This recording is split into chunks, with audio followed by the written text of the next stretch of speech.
Hey guys, it's Lacia. So I figured we could do a recap on everything that we've been over so far in previous videos. And I'm sorry that I sound like a country bumpkin, but I've been sick for the last week, so yay me! We've been over physical, mental, sexual, and financial abuse. We've given testimonies from real women. You've heard their stories and what it was like to be them in that situation. So let's summarize what each of the abuses are and how to take action against them.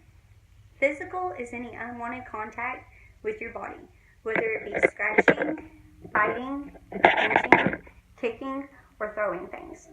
Number one, you need to understand that this is wrong, it's not your fault, and you've done nothing to warrant such an attack.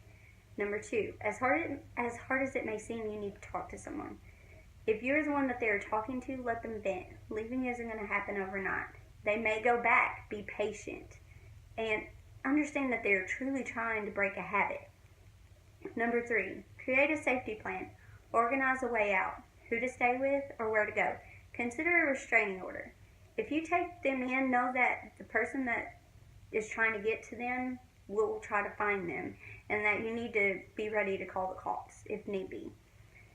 Next up, we have emotional abuse. Emotional abuse is non-physical behaviors such as threats, insults, isolation, and stalking. Examples of these include calling you names or putting you down, preventing you from seeing your friends and family, telling you what to do, what to wear, and how to act, damaging property, being overly jealous, stalking, threatening to commit suicide in an attempt to prevent you to leave, threatening people you care about. The list goes on, and I'm pretty sure you get the point.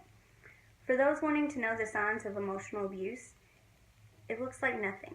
They have been stripped of their identity, and in replace is what the abuser wants you to see. Number one, don't blame yourself. And number two, talk to someone about it. It's okay to leave, and none of this is your fault.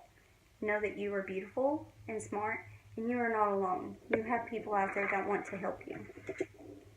Then comes sexual abuse. Sexual abuse is any action that pressures or coerces someone to do something sexually that they don't want to do. You heard the cliche, no means no. Question, what if they can't say no?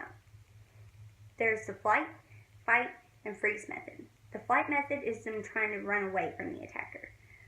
The fight is them trying to attack the attacker. And the freeze is, well, you guessed it, freeze. It's our body's instinctual play dead switch. And it's their attempt to get through the situation the best that they know how.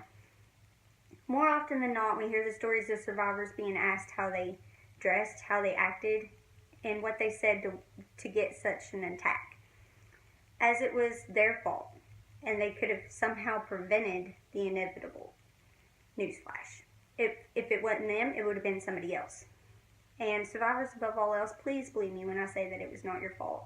You've done nothing to do that. They are sick and twisted, and you've done nothing. It would have been somebody else if it wasn't you. Number one, contact someone you know. Number two, report it to the police. Give them everything that you can remember. And number three, do a rape kit. So finally, we have financial abuse. LoveIsRespect.org says that financial abuse can be very subtle. It can include telling you what you can and cannot buy, or requiring you to share or control your bank accounts. At no point does someone you are dating have the right to use your money or how you spend it to control you. It also says if you're not in control of your finances, or if your partner has removed money from your bank account, it can seem very scary to leave an abusive relationship. There are many organizations who can help you get back on your feet and get control over your finances. Some even provide short-term loans to cover important expenses as you can escape your abusive relationship. Please know that leaving is entirely your choice.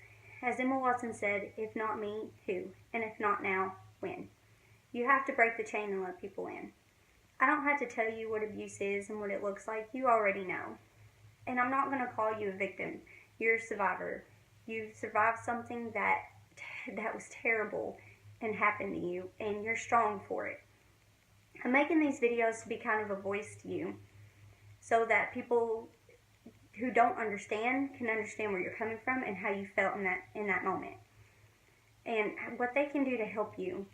So please give me a like, comment, or subscribe if anything I've said has been helpful. Share if anyone you know is going through this, and if you want people to understand.